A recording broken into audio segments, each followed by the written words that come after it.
જય અવધૂત. આજનો પાવન દિન શ્રાવણ સુદ ત્રીજનો ગુરુવાર છે અને આજે આપણા સૌના પ્રાણ પ્યારા અને પ્રેમનું જીવંત રૂપ એવા પ્રાતસ્મરણીય અને વિશ્વ વંદનીય પરમ પૂજ્ય શ્રી સાને દાદાની 102મી જન્મ જયંતિ છે. અને આ પ્રસંગે કહેવાની ઈચ્છા થાય છે, हमारी जिंदगी जन्नत हो जाती है, हमारी जिंदगी जन्नत हो जाती है, पूरी हमारी सारी मन्नत हो जाती है. ऐसी अनेरी दया है हमारे दादा की, ऐसी अनेरी दया है हमारे दादा की, उनकी एक मुस्कान से ही भक्ति की रंगत चढ़ जाती है, भक्ति की रंगत चढ़ जाती है. अनसुयाना पावन स्थाने जन्म लेने गुजरात ने પૂજ્યશ્રીએ પોતાની કર્મભૂમિ બનાવી. મહામુનિ મચ્છેન્દ્રનાથની અમી દ્રષ્ટિ હેઠળ બહુજન હિતાય બહુજન સુખાય સેવા યજ્ઞ પ્રજ્વલિત કર્યો. જ્ઞાન, ભક્તિ અને કર્મયોગનો સમન્વય કરી જન સમુદાયને સુલભ પડે તેવો સહજ અને સરળ આધ્યાત્મિક માર્ગ પૂજ્યશ્રીએ આ જગતને આપ્યો. પોતાના પ્રેમાળ સ્વભાવ અને અનેરી આત્મીયતા થકી તેઓ આપણા જીવનમાં, આપણા અંતરમાં પ્રેમ મૂર્તિ દાદા તરીકે બિરાજમાન થયા.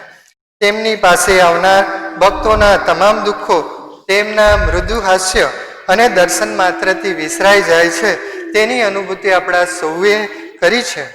અને એમના ગુણગાન ગાતા શ્રી વ્યાસ કાકાએ ગાયું છે, સંતજનોના જીવન એવા જાત ગસી કરે જનતાની સેવા, સંતજનોના જીવન એવા જાત ગસી કરે જનતાની સેવા. સદગુરુ જેના માથે તેનો નક્કી બેડો પાર, અનુપમાન સુયધામે એક સંતે લીધો અવતાર. શ્રાવણનો મહિનો સુદ ત્રીજને ગુરુવાર, અનુપમાન સુયધામે એક સંતે લીધો અવતાર. અને આ સંતે આપણા જીવનને એક નવી રાહ આપી છે, તે આપણે સૌ જાણીએ જ છીએ. કોરોના મહામારીને કારણે આ વખતે શ્રાવણ સુદ ત્રીજના દિને જ પૂજ્યશ્રીની જન્મ જયંતિ આપણે ઉજવી રહ્યા છે. અને આજનું પ્રવચન પણ સદગુરુ દેવની જન્મ જયંતિ સંદર્ભે છે. આ વિકટ પરિસ્થિતિમાં સાત્વિક રીતે ગુરુવારના શેડ્યુલ મુજબ સોશિયલ ડિસ્ટન્સિંગના નિયમોના પાલન કરતા આ અનોખી જન્મ જયંતિ આપણે ઉજવી રહ્યા છે. જન્મ જયંતિ નિમિત્તે આજે આપના ઘરે પૂજ્યશ્રીની છબી સામે દીવો અવશ્ય પ્રગટાવશો અને થાય તો જીવન ઝરમરમાં પૂજ્યશ્રીના જન્મનો અધ્યાય અવશ્ય વાંચશો. એક અંતર સાથે પણ ત્યાંથી તમે અવશ્ય જોડાઈ શકો છો, તેમાં શંકાને સ્થાન નથી. ગુરુ પૂર્ણિમાએ પૂજ્યશ્રીએ કહ્યું તેમ આધ્યાત્મમાં ગુરુ શિષ્ય વચ્ચે અંતર હોતું નથી. જો ભાવના શુદ્ધ હોય અને પ્રેમ પ્રબળ હોય તો આપણા હૃદયાકાશમાં જ ગુરુમૂર્તિ સાક્ષાત પ્રગટ થાય છે, જેની અનુભૂતિ આપ જીવન ઝરમરના વાંચન દ્વારા કરી શકશો. હાલ કોરોના મહામારીને કારણે શ્રદ્ધામય પુરુષાર્થ PDF સ્વરૂપે પ્રસિદ્ધ થઈ રહ્યો છે, તેની આપ સૌ નોંધ લેશો. આ વર્ષે કાબુ બહારના સંજોગોને કારણે શ્રદ્ધામય પુરુષાર્થ ડિજિટલ માધ્યમે પ્રસિદ્ધ થાય છે અને કોઈક કારણોસર આપને એ PDF ન મળી હોય તો અમારો રૂબરૂ સંપર્ક સાધી શકો છો. વોટ્સએપના માધ્યમ દ્વારા અમે તમને PDF અવશ્ય પહોંચતી કરશું. તો આજના પાવન દિને પૂજ્યશ્રીને નમ્ર વિનંતી છે, પોતાની દિવ્ય વિચાર ગંગા પ્રવાહિત કરે. જય અવધૂત.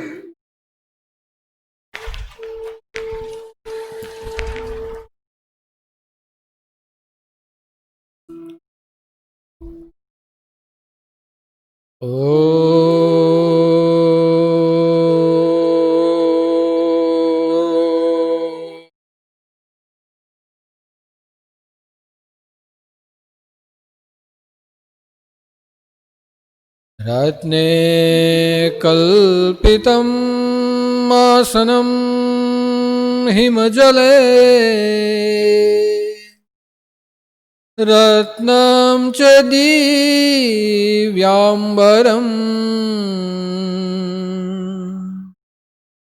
नानारत्नविभूषिता मृगमदा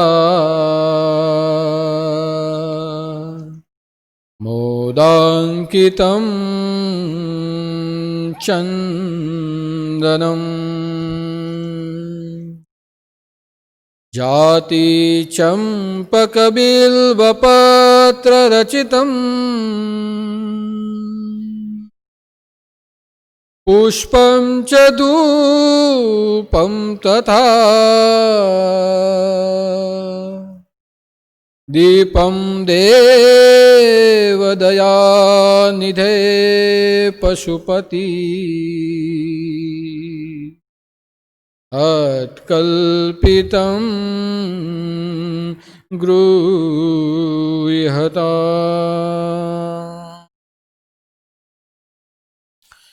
ॐ श्रीवन्दे गुरुपदद्वन्द्वम् वागमनश्चितगोचरम्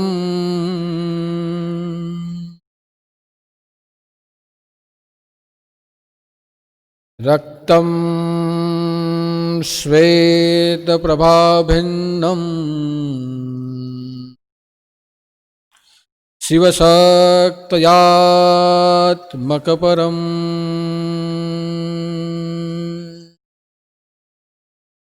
बोलिए सद्गुरु साईनाथ महाराज की जय। आदिनाथ शंकर भगवान की जय। इष्ट देवता नवनाथ 84 सिद्धों की जय। अवधूत चिंतन श्री गुरुदेव दत्त।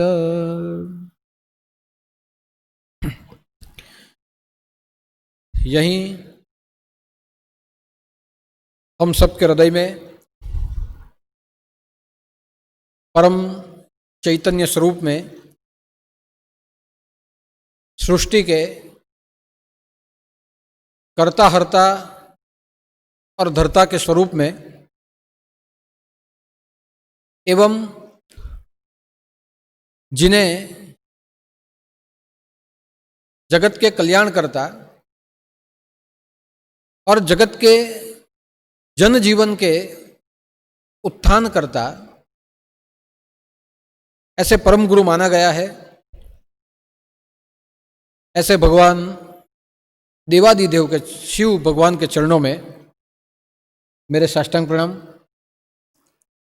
एवं जिनकी कृपा से हमने अपने जीवन में धर्म प्रेरित आचार, धर्म प्रेरित विचार और धर्म प्रेरित व्यवहार से अपने जीवन को आनंदवंद बनाया है। ऐसे हमारे परम सद्गुरु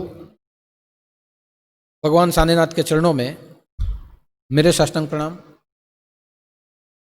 एवं जो भी नाथ भक्त पिछले कई समय से फेसबुक के माध्यम से, यूट्यूब के माध्यम से, चैनल के द्वारा हर गुरुवार का प्रवचन सुन रहे हैं, हर गुरुवार के दर्शन कर रहे हैं, ऐसे सभी नाथ भक्त एवं धर्म प्रेमी भाई बहन सबको मेरा जय उदूत, जय जय मच्छिंद्र समर्थ और आदेश।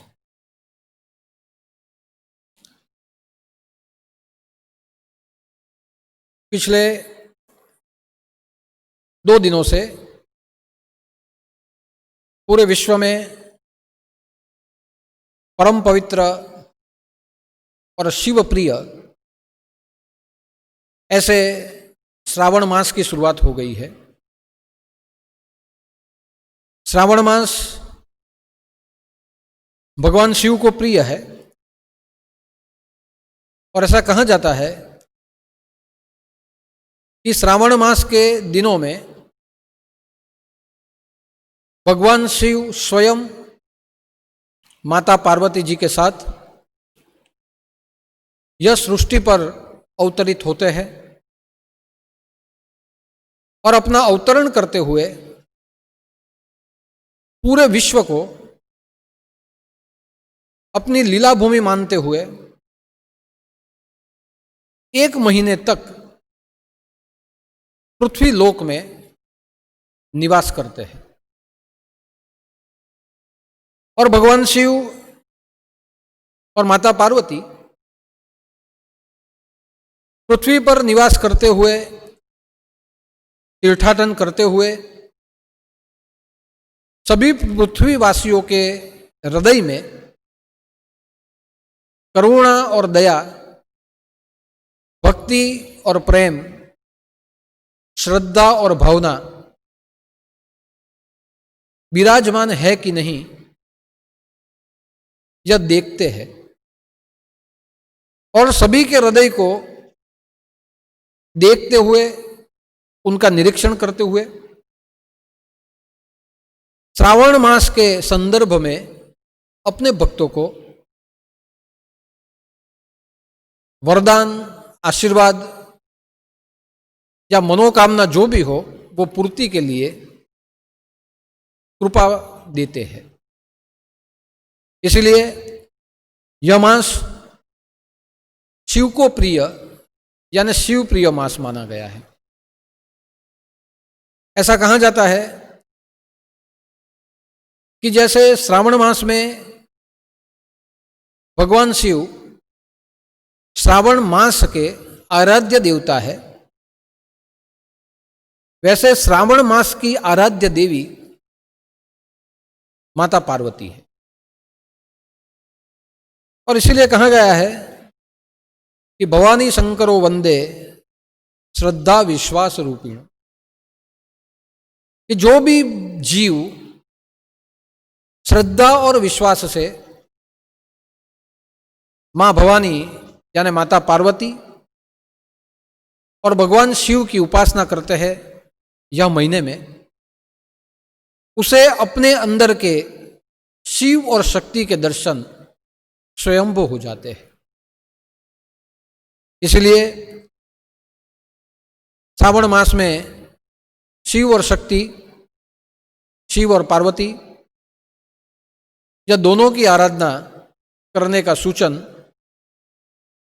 हमारी सनातन हिंदू संस्कृति ने हमें दिया है। आज के अवसर पर हम सब सौभाग्यशाली है कि श्रावण मास तो है ही, लेकिन श्रावण मास के साथ साथ, श्रावण मास के गुरुवार के भी साथ साथ आज हमारे सद्गुरु ब्रह्मलीन सानेनाथ जी, जिनका प्रगट्य अवसर है। आज के दिन ही, आज से 102 साल पहले उन्होंने माता आनंदी की कोख से जन्म लिया। महासती अनसुया की जो भूमि है, अनसुया नदी के तट के पास उन्होंने अपना बाल्यावस्था का जीवन बिताया और तत्पश्चात अपने जीवन का कर्मयोग, अध्यात्म योग और धर्मयोग का वहन करने के लिए विश्व में परिभ्रमण करते हुए अध्यात्म मार्ग में गुरु मच्छिंद्रनाथ की कृपा को प्राप्त किया। इसलिए आज का दिन हमारे सद्गुरु की जन्मतिथि के कारण, उनके प्रगट्य अवसर के कारण, उनके अवतरण दिन के कारण भी हमारे जीवन में विशेष महत्वपूर्ण है। आज आप देखिए कि योगानुयोग 3 प्रसंगों का समन्वय हमारे गुरु दरबार में हो रहा है। पहला प्रसंग शिवप्रिय श्रावण मास आज के दिन है। दूसरा प्रसंग श्रावण मास का गुरुवार है। और तीसरा प्रसंग आज के दिन हमारे गुरुदेव की जन्म जयंती है। और ऐसा योग कई सालों में या कितने सालों के बाद कभी कभी आ जाता है, जब हमारे गुरुदेव माता आनंदी की कोख से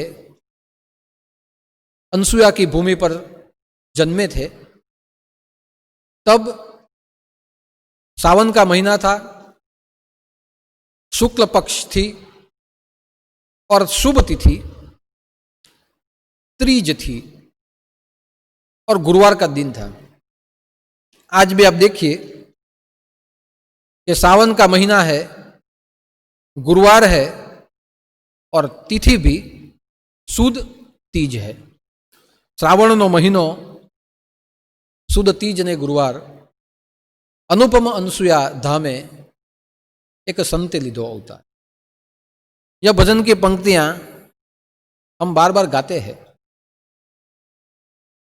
जो भजन की पंक्तियां हम श्रद्धा से गाते थे, बार बार गाते थे, हर साल गाते थे, आज देखिए यह योग योगानुयोग स्वाभाविक रूप से, सहज रूप से आज घटित हुआ है। 102 साल पहले जो दिन था, जो तिथि थी, जो महीना था, जो समय था, वही समय आज भी इतने सालों बाद भी, 102 साल बाद भी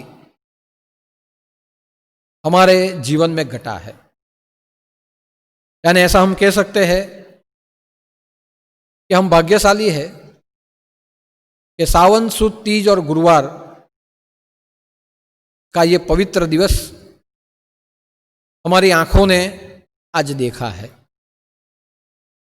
इतनी महामारी चल रही है, कई लोग मृत्यु हो रहे हैं, फिर भी हमारे जितने भी नाथपंथी भक्त हैं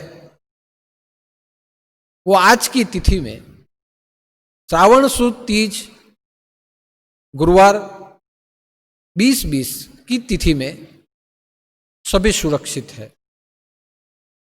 किसी का भी मृत्यु ये महामारी के कारण हुआ नहीं है।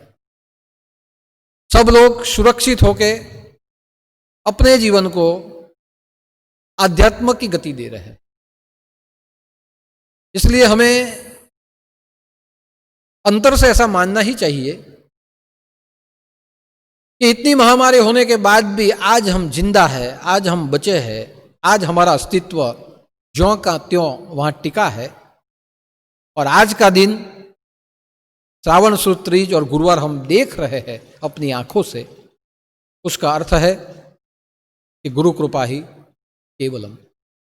हमारे जीवन में आज के दिन का महत्वपूर्ण महत्व है और हम सौभाग्यशाली है कि हम सब आज का दिन देखने के लिए जिंदा है।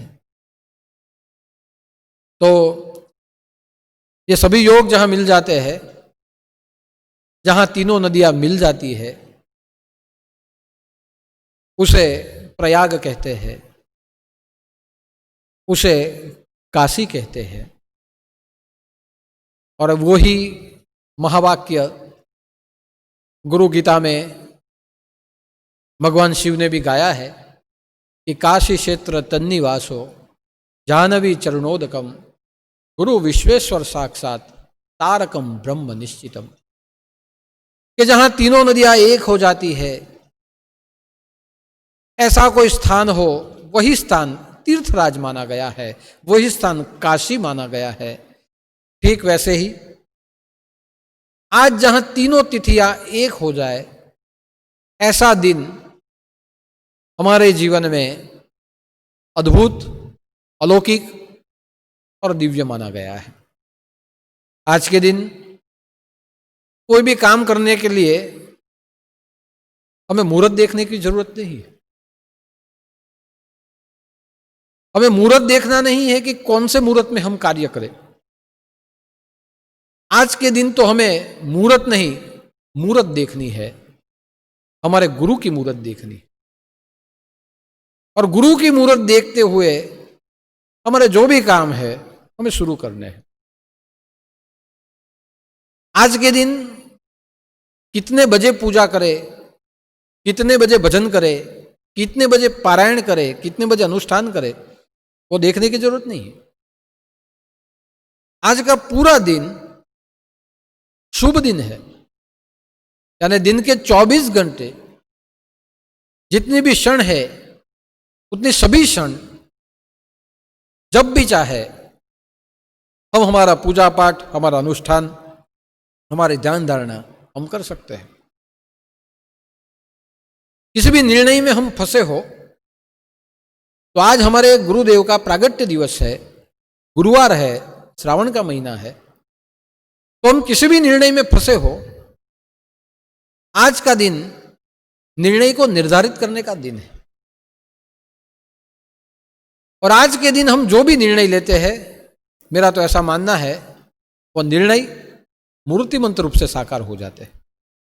यानी जहां तीनों तिथियां एक हो जाए, ऐसा दिन शुभ दिन माना जाता है, परम पवित्र दिन माना जाता है, अलौकिक दिवस माना जाता है और दिव्य योग आज के दिन माना जाता है।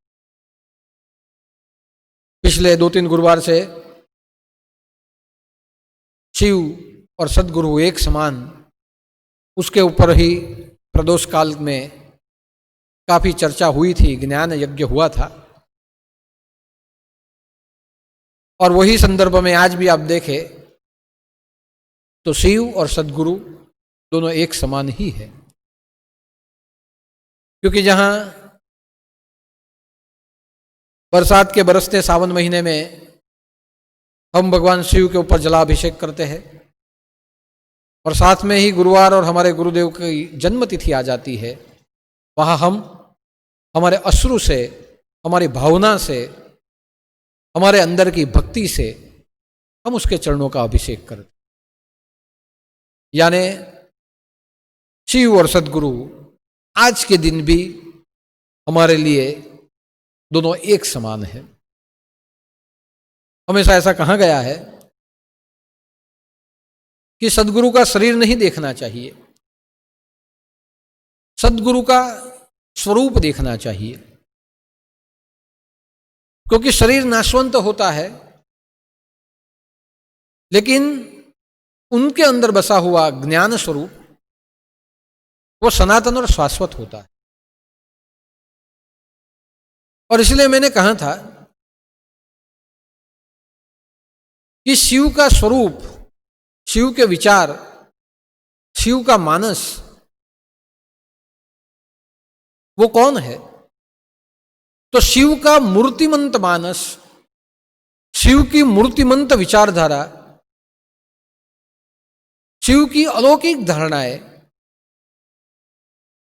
वो अलौकिक धारणा का मूर्तिमंत स्वरूप हमारे सदगुरु का जीवन होता है। और इसलिए शिव कैसे है वो अनुभव करने के लिए, शिव क्या कर सकते हैं ये जानने के लिए, और शिव की करुणा का जीवन में स्वाद चखने के लिए हमें सदगुरु के जीवन का, यानी हमारे स्वयं जो सदगुरु है उनके जीवन का चिंतन करना चाहिए।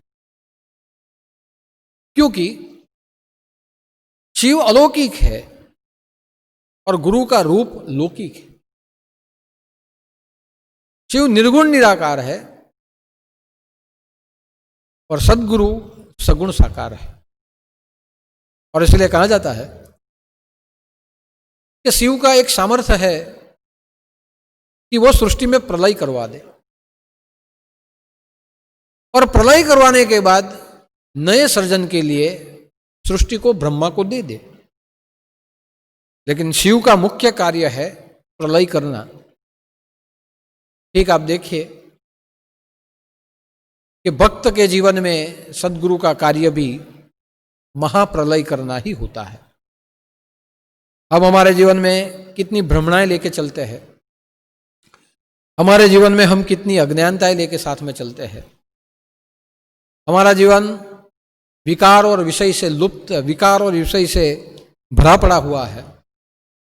जहां देखे वहां हमारा मन रसास्वाद के पीछे दौड़ा जा रहा है।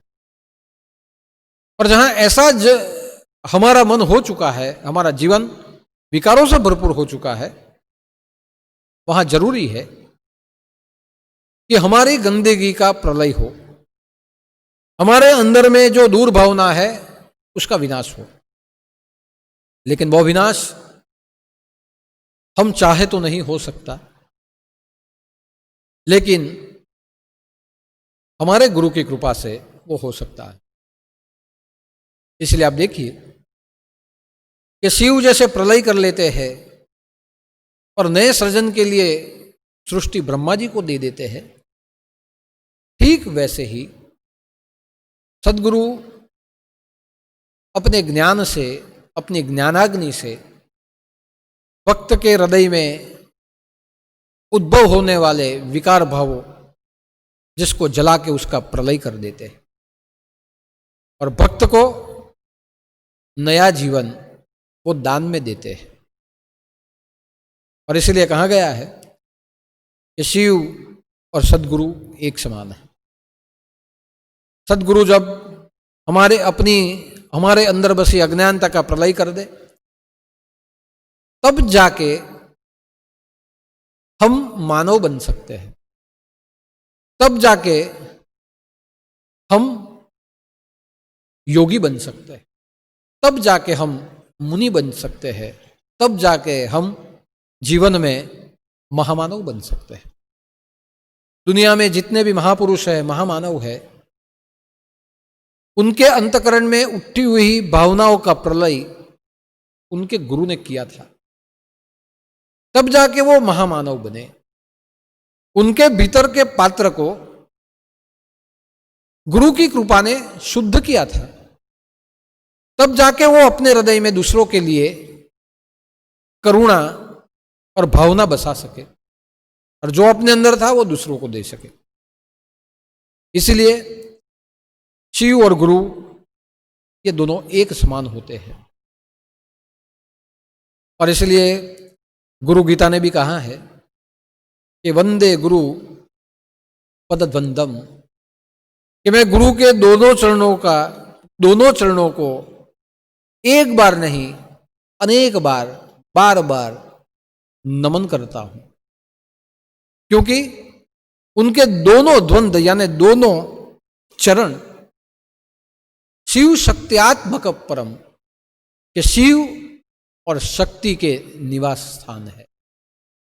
ये भगवान शिव गुरु गीता में बोलते हैं और भगवान शिव ने गुरु गीता गाई है और पार्वती को सुनाई है। और इसलिए भगवान शिव ने कहा है और पार्वती ने सुना है। और भगवान शिव ने कहा है कि मैं सद्गुरु के दोनों चरणों को बार बार प्रणाम करता हूं, क्योंकि उनके दोनों चरणों में शिव शक्त्यात्मक परम, शिव और शक्ति निवास करके बैठी हुई है। अब आप देखिए कि गुरु गीता में शिव गा रहे हैं और गुरु गीता मां भगवती सुन रही है।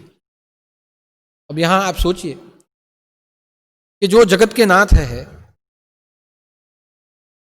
जिनकी कृपा से जीव श्वास ले सकता है, ऐसे परम देवादिदेव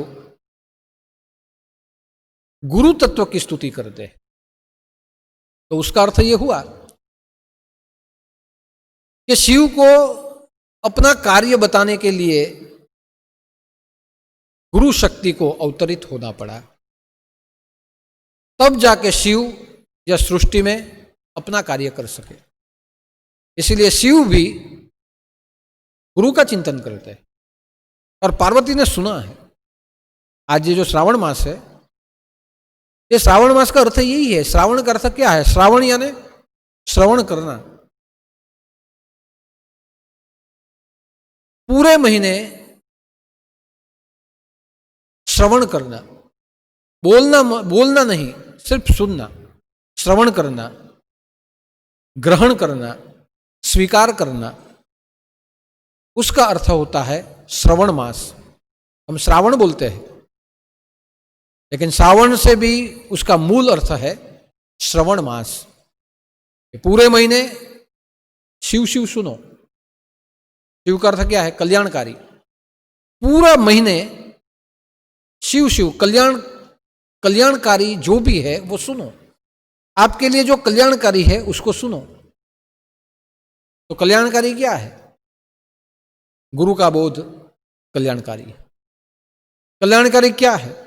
प्रभु का स्मरण, नाम स्मरण कल्याणकारी है। कल्याणकारी क्या है? भजन जो भी बने हैं, परमात्मा की स्तुतियां जो बनी है, वह कल्याणकारी है। कल्याणकारी क्या है? वेदों से प्रकट हुए अपौरुषेय मंत्र, वह कल्याणकारी है। तो सुनो, शुभ शुभ सुनो, शिव शिव सुनो। तो क्या सुनो? जो कल्याणकारी है सुनो। यह महीना हमें यही सूचित करता है कि जो आप सुन रहे हो उसे ग्रहण करो। यह महीने में हमें सब ग्रहण करना है। जो भी आप शुभ सुनो, जो भी आप कीर्तन सुनो, जो भी आप भजन सुनो, जो भी आप मंत्र सुनो, उसे ग्रहण करो। यानी सुनने से नहीं काम चलना है। जीवन अगर सार्थक करना है तो जो सुना है उसे ग्रहण करना पड़ेगा। ज्यादातर हम सुनते हैं और एक कान से सुनते हैं और दूसरे कान से निकाल देते हैं। हम पूरे दिन में बहुत कुछ सुनते हैं। हमें भगवान ने 2 कान दिए हैं। ये 2 कानों के द्वारा हम एक नहीं अनेक आवाजें सुनते हैं। जो कोई हमें कुछ कह जाए वो हम सुनते हैं। कोई अच्छा बोले, कोई बुरा बोले, कोई प्रापंचिक घटनाएं हो, हम सब सुनते हैं। यानी कान का काम यही होता है। कान यानी सुनना। लेकिन आप देखिए, जो हम सुनते हैं वो सिर्फ सुना का सुना रह जाता है या कुछ सुनने के बाद हमारे अंदर उतरता है? आप देखिए, जितना भी हमारा कानों के ऊपर पड़ता है, वो चाहे हम ध्यान दे या न दे, एक कान से सुने और दूसरे कान से निकाल दे, फिर भी जितना भी हम सुनते हैं उसमें से कुछ न कुछ हमारे अंदर का जो सूक्ष्म कान है वो ग्रहण करता है। कैनो उपनिषद ने तो कहा है कि जो बाहर से जो दिखते ही वो इंद्रियां नहीं है। इंद्रियां हमारे अंदर है। यानी ये कान है, ये स्थूल है, लेकिन सूक्ष्म कान हमारे अंदर है। ये आंख है, ये स्थूल है, लेकिन सूक्ष्म ज्योति हमारे अंदर है। यानी हम जो कुछ भी सुनते हैं उसमें से कुछ ना कुछ अपने आप ग्रहण हो जाता है। इसलिए सुनिए, बहुत कुछ सुनिए, लेकिन जब हम बहिर्मुखी होते हैं, सामाजिक जीवन में होते हैं, तब ज्यादातर हम वही ग्रहण करते हैं जो हमें पसंद है। इसलिए कहा गया है कि जीवन में सुनना बहुत जरूरी है। रावण को देखिए कि रावण का पराभव क्यों हुआ।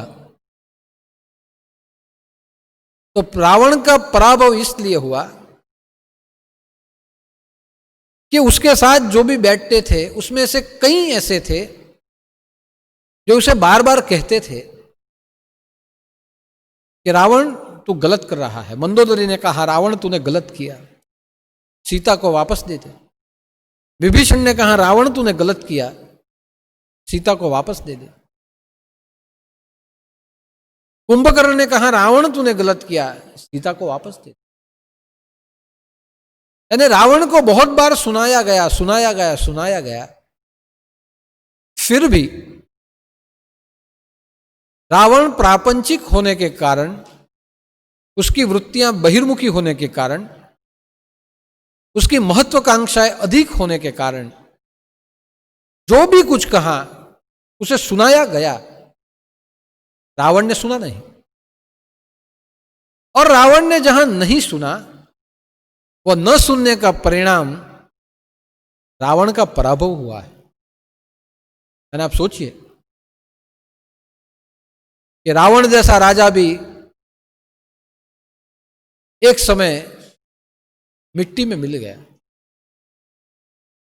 और इसलिए कहा कि रावण सरीखो राजा रणे चढ़ी पंखाई, सीतापति श्री रामे एनो अहंकार उतारी काढ़ियो। ऐसी एक कहावत हम बोलते हैं कि रावण जैसा राजा जो सबको सुनाता था, उसकी सभा में जो मंत्री बैठते थे उसका वो सुनता था,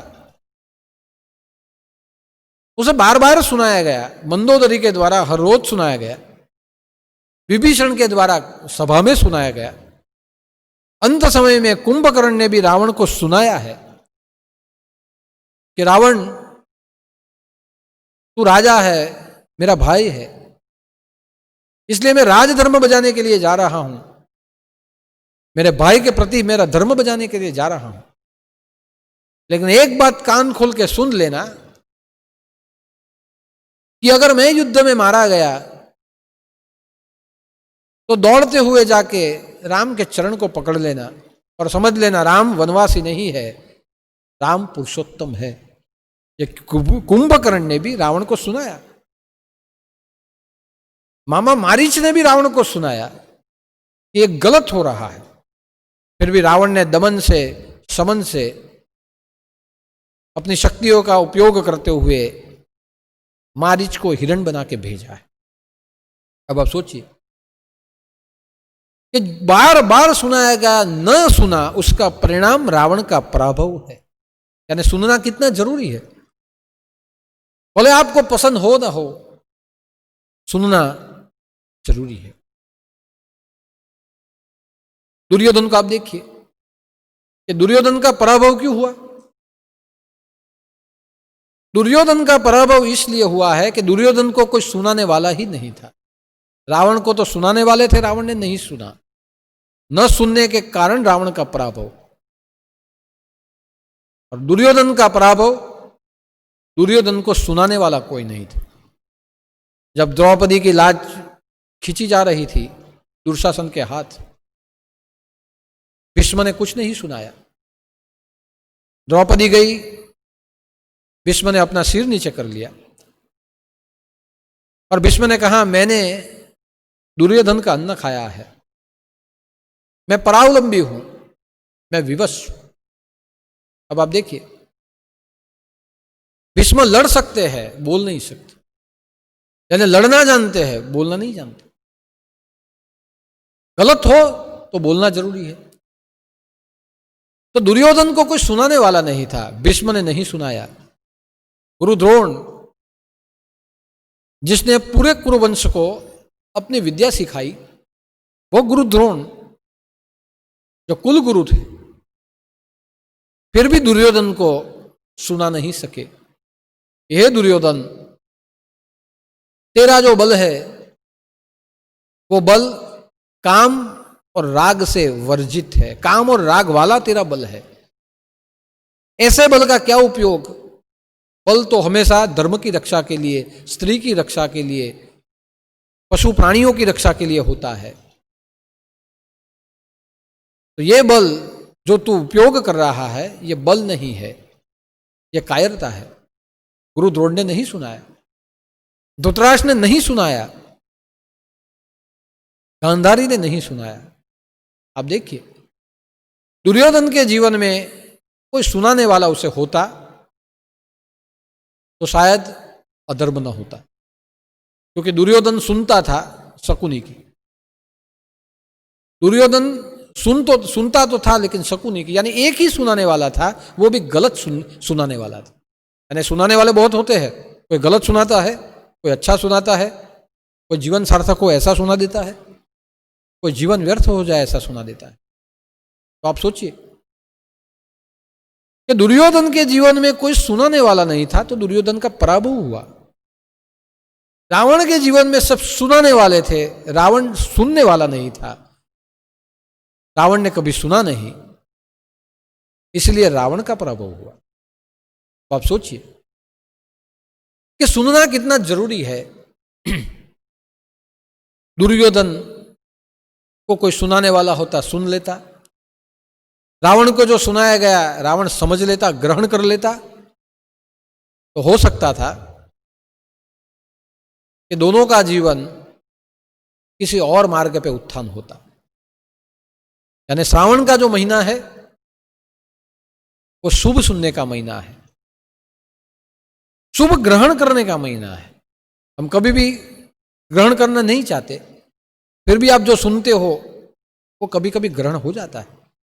अब देखिए, जो छोटा बालक होता है उसे अपना नाम नहीं पता होता, हम उस बालक को बुलाते हैं, तेरा नाम राम है, तेरा नाम श्याम है। क्या छोटे 1 साल की उम्र के बालक को पता है कि राम कौन है, श्याम कौन है? फिर भी जब वो छोटा है तब उसे हम सुनाते रहते हैं, उसे बुलाते हैं, राम करके बुलाते हैं, उसे श्याम करके बुलाते हैं। जो बुलाते हैं वो सुनते रहता है, सुनते रहता है और ग्रहण कर लेता है। और बाद में आप किसी और नाम से उसको पुकारो वो नहीं आता, उसी के नाम से पुकारो तो आता है। यानी जो राम से अगर उसको पुकारा है तो वो राम से आएगा, उसे लक्ष्मण के नाम से पुकारा जाए तो वो नहीं आएगा। क्यों? ग्रहण कर चुका है, करना नहीं चाहता था फिर भी ग्रहण हो चुका है, सुनते सुनते अपने आप ग्रहण हो चुका है। इसीलिए राम बुलाओ तो ही आएगा, लक्ष्मण बुलाओ तो नहीं आएगा। आप सोचिए, मनुष्य की छोड़ दीजिए, पशुओं को देखिए कि अपने घर में पालतू जानवर होते हैं, पालतू पशु होते हैं। हम गाय बैल को पालते हैं, हम कुत्तों को पालते हैं, हम बिल्ली को पालते हैं, उसका भी कभी कभी हम नामकरण करते हैं। उनमें कहाँ ज्ञान है, उनमें कहाँ समझ है, फिर भी जो उनके कानों पे जो नाम पड़ा रहता है, बार बार पड़ता है, कितनी भी दूर से आप बुलाओ वही नाम सुन के वो आएंगे। दूसरा नाम बोले तो कोई पशु साथ पास में नहीं आए। जिस नाम से उसको बार बार, जो नाम बार बार सुनाया गया है, वो सुना हुआ नाम सुन के वो आ जाता है। आप सोचिए, पशुओं को ज्ञान नहीं है कि राम कौन है, छोटे बालक को ज्ञान नहीं है श्याम कौन है, फिर भी अगर उनके नाम भगवान के भी रख दिए जाए तो बार बार सुनने से किंचित वो ग्रहण तो हो ही जाते। इसलिए कहा गया कि श्रावण मास में सुनना जरूरी है, बोलना नहीं है। भगवान ने जो हमें जीभ दी है वो बोलने के लिए नहीं दी है। भगवान ने जो हमें जीभ दी है वो सिर्फ परमात्मा की स्तुति करने के लिए दी। मैं तो कहता हूं सच बोलने के लिए दी है, मीठा बोलने के लिए दी है, जहां जरूर पड़े वहां तीखा बोलने के लिए भी दी है, लेकिन बिना बकवास करने के लिए हमें जीभ नहीं दी गई है। इसलिए ये महीने में बोलना जरूरी नहीं है, ये महीने में सुनना जरूरी है, सुन के ग्रहण करना जरूरी है, और जो ग्रहण किया है उसी के हिसाब से मनन करते हुए उसके ऊपर आचरण करना जरूरी है। कोई बोलने वाला भगवान को पा नहीं सका। अब देखिए, रावण बार बार बोलता था अहम ब्रह्मस्मि। क्या रावण को भगवान मिले तो भी पता नहीं चला। हिरण्यकश्यप था, वो भी बार बार कहता था कि मैं ही विष्णु हूं, मुझे ही पूज लो। उसके बार बार बोलने से किसी ने उसको विष्णु माना? यानी जीवन में भी हम अगर बोलते रहेंगे तो बोलने वाले की कोई कीमत नहीं होती, क्योंकि बोला हुआ कभी कभी हम निभा नहीं पाते। लेकिन जो मन में जो रखा हुआ है उस हिसाब से अगर हम करेंगे तो हम जो चाहे वो हम कर सकते। इसलिए कहा गया है कि श्रावण मास में सुनना जरूरी है, स्मरण करना जरूरी है, मनन करना जरूरी है, आचरण करना जरूरी है, बोलना जरूरी नहीं है। इसलिए ये सुनने का महत्व है। और सुनना कैसा? पार्वती जी ने सुना भगवान शिव के द्वारा, गुरु गीता सुनाई, पार्वती जी ने सुनी। और जो व्यक्ति सुन लेता है, वो सुनने में, जब व्यक्ति वो सुनता है, उसकी श्रद्धा किस ओर है उस ओर सुना हुआ वो अपने आप चला जाता है। पार्वती जी की श्रद्धा थी कि शिव जो सुनाए वो सार्थक है। इसलिए पार्वती जी सुनती गई, शिव सुनाते गए।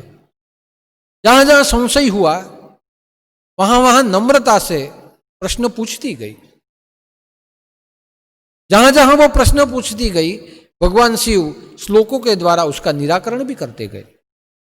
और भगवान शिव ने गुरु गीता में बोला कि पार्वती तेरी श्रद्धा मुझ में है, तेरा प्रेम मुझ में है। देखिए, हम हमेशा उसी का सुनते हैं जिसके प्रति हमें प्रेम हो।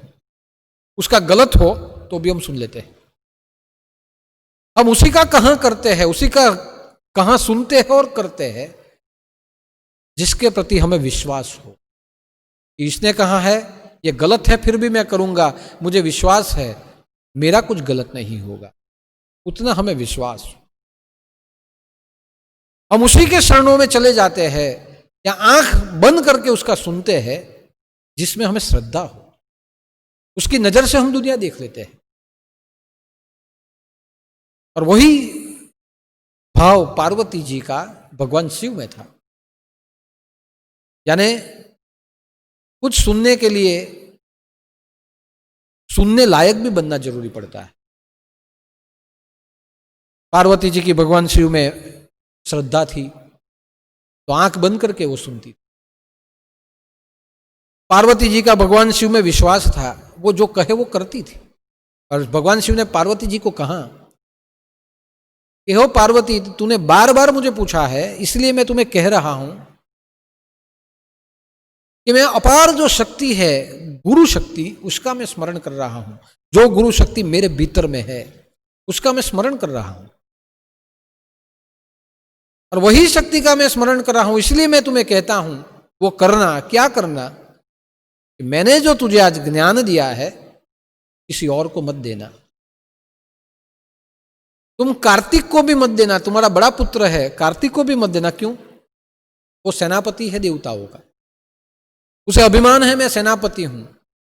जिसे अभिमान है वह ये ज्ञान सुनने के बाद भी उसकी अवहेलना करेगा। तेरा पुत्र है फिर भी मत सुनाना।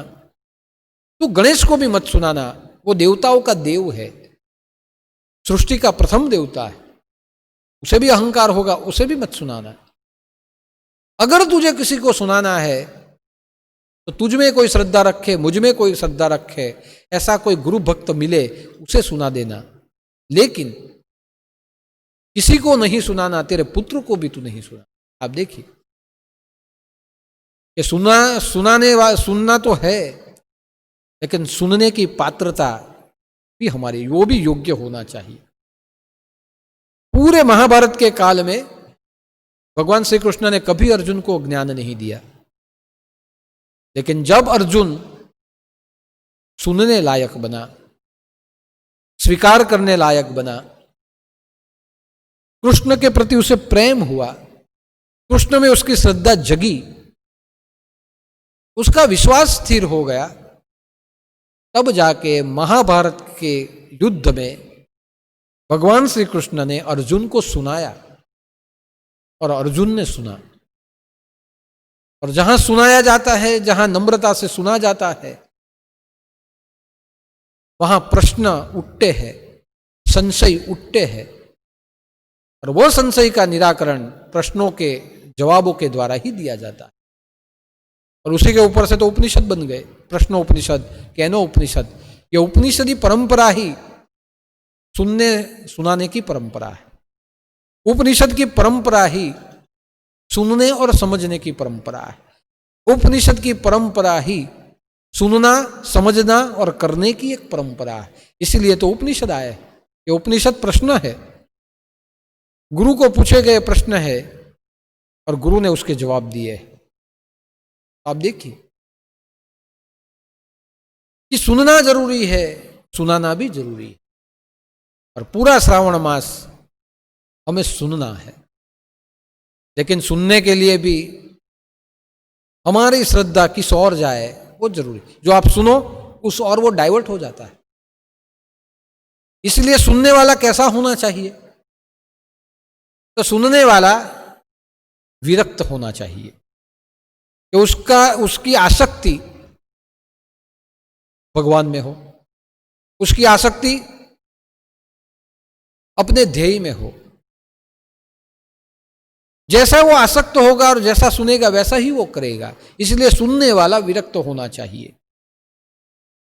उसकी आसक्ति अपने जीवन के कल्याण की, आत्मकल्याण की होनी चाहिए।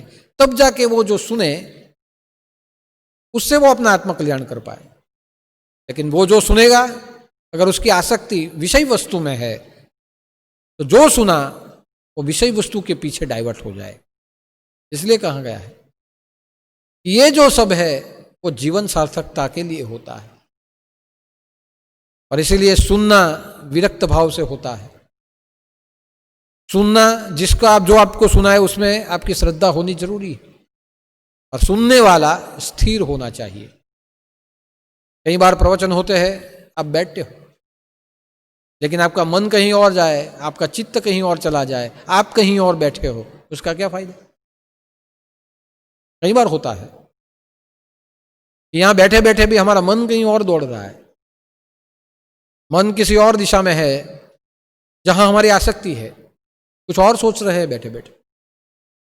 चित्त कहीं और है, बैठे बैठे पैर दुख गए तो चित्त पैर में है, बैठे बैठे कमर दुख गई, चित्त कमर में है, बैठे बैठे नींद आ गई, हमारा चित्त नींद में चला जाए। यानी मन कहीं और है, चित्त कहीं और चिटका है और हम कहीं और बैठे हैं।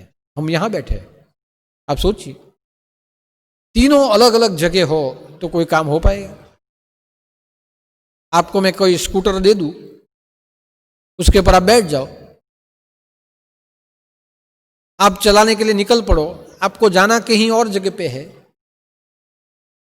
आपका चित्त किसी और जगह पे डाइवर्ट हो रहा है, जाना आपको मुंबई है, लेकिन बीच बीच में जो भी कुछ आए, होटल आए या कुछ आए, उसमें आपका चित्त चला जा रहा है, तो बार बार आपकी गाड़ी उधर चली जाएगी।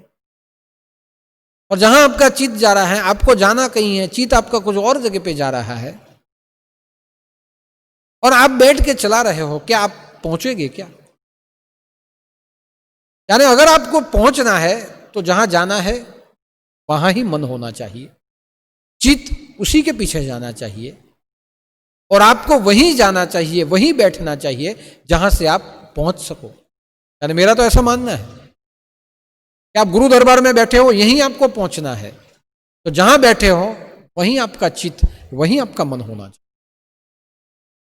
लेकिन कभी नींद आए, मन उसमें चला जाए, आप बैठे बैठे किसी को देख लो, उसके विचार में मन चला जाए, तो जो कुछ आप सुन रहे हो, सुनेंगे तो सही, लेकिन जो कुछ उतारना है वो क्षण आप भूल जाएंगे। इसलिए कहा है कि जितना भी आप सुनिए उसमें से जो जरूरी है वो मन ग्रहण कर लेता है। अगर आपकी एकाग्रता हो तो मन बहुत कुछ ग्रहण कर लेता है, लेकिन उसके लिए स्थिर भाव होना जरूरी है। काम बट अलर्ट, हमारे गुरुजी दादा बोलते थे कि काम बट अलर्ट, शांत रहो लेकिन सावधान रहो। आपने अपने चित्त को शांत रखो और मन को सावधान रखो। जहां चित्त शांत रहता है और मन सावधान होता है, वहां समझ लीजिए कि आपकी स्थिति वो एकाग्रता की स्थिति है। वहां जो सुनाया जाए वो आप स्वीकार कर लोगे, आप ग्रहण कर लो। लेकिन काम नहीं है और आप अलर्ट नहीं हो, समझिए कि ऐसे पत्थर पे कितना भी पानी डालो, वो पत्थर कभी शिवलिंग नहीं बन सकता। एक बार क्या हुआ कि गुरु बैठे थे, गुरु जी के साथ उनके आश्रम में उनके 11 शिष्य थे। 12-12 साल से गुरु सेवा में शिष्य लगे हुए थे, अपनी सेवा भावना कर रहे थे। हर रोज जो गुरु बोध देते थे वो सुन रहे थे। 12 साल हो चुके, विद्या संपन्न हो चुकी, काफी कुछ जीवन में सीख लिया, व्यवहारिक भी सीखा, आध्यात्मिक भी सीखा, धार्मिक भी सीखा, सामाजिक भी सीखा, सब कुछ सीख लिया। एक बार सब भक्तों ने मिलके अपने गुरुदेव को कहा कि हे गुरुदेव, 12-12 साल में आपने हरेक दिशाओं का ज्ञान हमें दे दिया, जीवन के हरेक पहलुओं की समझ हमें दे दी, हमने भी काफी कुछ सीख लिया, पा लिया, लेकिन हम यह सोच के आए थे कि गुरु के पास ज्ञान तो मिलेगा मगर सिद्धि भी मिलेगी। तो जिस प्रलोभन से हम आए थे वो सिद्धि 12 साल हो गए, आप हमें कब देंगे? तब गुरुदेव ने कहा, बहुत कुछ सीख लिया, बहुत कुछ पा लिया, बहुत कुछ जान लिया, लेकिन अभी भी एकाग्रता नहीं आई है। एकाग्रता थोड़ी आ जाएगी, थोड़ा मन शांत हो जाएगा, बुद्धि थोड़ी स्थिर हो जाएगी, मैं दूंगा। थोड़े दिन चले गए, सब भक्त साथ में मिले, वापस उन्होंने कहा, ये गुरुदेव आप सिद्धि हमें कब देंगे? बहुत समय बीत चुका। तब गुरुदेव ने कहा, मैं दूंगा, सही समय आने पर दूंगा। तब सब शिष्यों ने कुतूहलतापूर्वक कहा कि गुरुदेव समय कब आएगा? 24 घंटे में कोई एक समय तो होगा जब आप हमें देंगे। अभी गुरुदेव को लगा कि सब मांग रहे हैं, अब मुझे देना चाहिए, जो कोई योग्य होगा वो पा जाएगा, जिसमें स्थिरता नहीं होगी, जो सावधान नहीं होगा, जो अभी तक थोड़ा सुनने में कच्चा रह गया होगा, वो खो देगा। सावधान होगा वो पाएगा, जो सावधान नहीं है वो खोएगा। गुरुदेव ने कहा, आज पूनम की रात है, पूनम की रात में रात को 2 बजे मैं आप सबको सिद्धि दूंगा। आप सब जगते रहना, मैं जिसका नाम बुलाऊंगा वो आए और मेरे पास से सिद्धि ले जाए। सब लोग बैठ गए, भजन कीर्तन करने लगे। गुरुदेव ध्यान लगा के बैठे हैं, समाधि में चले गए। 12 बजे भजन गा रहे हैं, 12 से 1 हुआ, 1 से 2 हुआ। अभी सभी लोगों की सतर्कता बढ़ गई कि 2 बजे है, गुरुदेव बुलाएंगे। गुरुदेव ने कसौटी करना चालू किया। 2 से 2:30 बजे सब बैठे हैं, गुरुदेव ने बुलाया नहीं, भजन चालू है। 2:30 से 3 बज गए। धीरे धीरे सबको नींद आने लगी और सब सोचने लगे कि गुरुदेव तो कहते हैं, शायद गुरुदेव को नींद लग गई है समाधि में, निंद्रा समाधि स्थिति, गुरुदेव ही सोए लगते हैं, शायद आज नहीं देंगे। 3 से 3:30 बज गए। काफी शिष्य अपने आप अपनी जगह पे लेट गए और दूसरों को कह के गए कि जब बुलाने लगे तो मुझे उठा देना। एक सोया, दूसरा सोया, 3 से 4 बज गए, सब सो गए। सबने सोचा गुरुदेव नहीं कुछ देंगे, ये तो हमारी कसौटी कर रहे हैं, देने वाले कुछ नहीं है। धीरे धीरे सो गए। गुरुदेव ने अपनी समाधि से आंखें खोली और खोली तो देखा सब सोए हैं। फिर बाद में गुरुदेव ने आंखें बंद की और मन में सोचा मुझे तो देना है, आज मैं दे देता हूं। उसमें से एक शिष्य का नाम था श्याम। गुरुदेव ने पुकारा, श्याम आ जाओ। श्याम आया, जो थोड़ा बहुत जगता था। श्याम आया, उठा, गुरुदेव ने सिद्धि दी, जाओ। थोड़ी देर के बाद कहा, राम आ जाओ। आया, राम को विद्या दे दी। थोड़ी देर में दूसरे को बुलाया, लक्ष्मण आ जाओ। लक्ष्मण आया, विद्या लेके चला गया। 11 नाम पुकारे, 11 आए, विद्या लेके चले गए। सुबह हुई, गुरुदेव ने सबको बुलाया। सब लोग के जो चेहरे थे वो पड़े हुए थे। सब लोग ने कहा, गुरुदेव आपने हमको बनाया। गुरुदेव ने कहा, क्या हुआ? कि आपने कल रात भर हमें जगाया, मैं रात को 2 बजे आपको सिद्धि दूंगा। हम 2 से 3 बजे, 3 से 4 बजे हम जगते रहे, सो गए, फिर भी आपने विद्या नहीं दी। गुरुदेव ने कहा, मैंने दी और मैंने 11 के 11 नाम लेके दी। एक एक आदमी आया, एक एक लेके चला गया। मेरी आंखें तो बंद थी, एक एक आके आया, एक एक लेके चला गया, और आप कहते हो मैंने नहीं दी। तभी शिष्य ने कहा, गुरुदेव आप झूठ बोल रहे हैं, हम जगते रहे, 4 बजे तक जगते रहे, आपने हमें विद्या नहीं दी। तब गुरुदेव ने कहा कि किसी को भी मैंने दी है, पहले मैंने श्याम को दी थी, श्याम बताओ मैंने विद्या दी कि नहीं दी? श्याम ने कहा, गुरुदेव आपने दी, मैंने ली। बाद में राम को पूछा, राम ने कहा मैंने नहीं ली। लक्ष्मण को पूछा, लक्ष्मण ने कहा मैंने नहीं ली। तब गुरुदेव ने श्याम की ओर देखा और कहा, बोल, सच बोल, क्या हुआ? इन सब ने तो नहीं ली, तूने ली। तब श्याम ने कहा, गुरुदेव जब पहले आपने मेरा नाम पुकारा, मैंने विद्या ले ली। राम का नाम पुकारा, वो सोया था, मैंने सोचा आपको ऐसे लगेगा कोई आया नहीं, इसलिए राम की जगह मैंने ही आके ले ली, लक्ष्मण की जगह मैंने ही आके ले ली, 11 के 11 नाम में मैंने ही आके विद्या ले ली। तब गुरुजी ने कहा, देखो मैं तो जो देना चाहता था वो मैंने दे दिया, जो जगता था वो पा गया, 11 के 11 का पा गया, और जो सोता था वो खो गया। आपने खोया है, इसने पाया है। यानी मैंने 11 को जो देना चाहता था वो एक ही आके लेके, बार बार लेके आके चला गया। आपका नाम बुलाया, नहीं आया, वो ही आके लेके चला गया। अब मैं क्या करूं?